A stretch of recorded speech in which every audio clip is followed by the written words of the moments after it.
தற்போது இலங்கைக்கு கிழக்காக வங்காள விரிகுடாவில் இன்றைய தினம் புதிய காற்று சுழற்சி ஒன்று உருவாகுவதற்கான வாய்ப்புகள் அதிகமாக இருக்குன்னு சொல்லி யாழ் பல்கலைக்கழகத்தினுடைய புவியியல் துறை பேராசிரியர் நாகமுத்து பிரதீபராஜ் அவர்கள் எச்சரிக்கை ஒன்றை விடுத்திருக்கின்றார்கள். இது இந்த காற்று சுழற்சி நாளை மறுநாள் தாளமுக்கமாக மாற்றமடைவதற்கான வாய்ப்புகள் அதிகமாக இருக்கு என்று சொல்லியும் குறிப்பிட்டிருக்கின்றார்.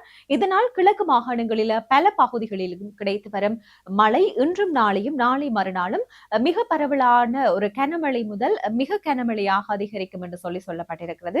குறிப்பாக அம்பாறை மட்டக்களப்பு மாவட்டங்களின் பல பகுதிகளுக்கும் மேற்குறிப்பிடப்பட்ட 3 நாட்களிலும் அவ்வப்போது கனமான மழை பெய்யும் என்று சொல்லியிருக்கின்றார். ஆகவே கிழக்கு மாகாணங்களில் குறிப்பாக ஆற்றங்கரையோரங்கள், குளங்களின் வான்பாயும் பகுதிகள், தாழ்நில பகுதிகளில் உள்ள மக்கள் வெள்ள அனர்த்தங்கள் தொடர்பாக இந்த 3 நாட்களிலுமே மிகவும் அவதானமாக இருப்பது அவசியம் என்று சொல்லி குறிப்பிட்டிருக்கின்றார்.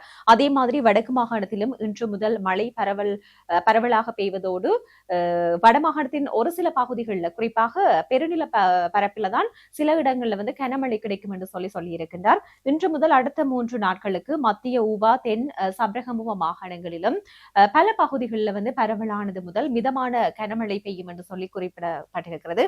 ஆகவே ஊவா, மத்திய சப்ரகமுவ மற்றும் தென் மாகாணங்களின் உறவுகள் கனமழையோடு கூடிய நிலச்சரிவு அனர்த்தங்கள் தொடர்பாக விழிப்பாக இருப்பது சிறந்தது என்று சொல்லியிருக்கின்றார். அதேவேளை முன்னர் கூறியவாறு இன்று முதல் எதிர்வரும் 22ஆம் தேதி வரை நாட்டின் பல பகுதிகளுக்கும் மிதமானது முதல் கனமானது வரை மழை கிடைக்கும் வாய்ப்பு இருக்குது என்று சொல்லப்பட்டிருக்கிறது.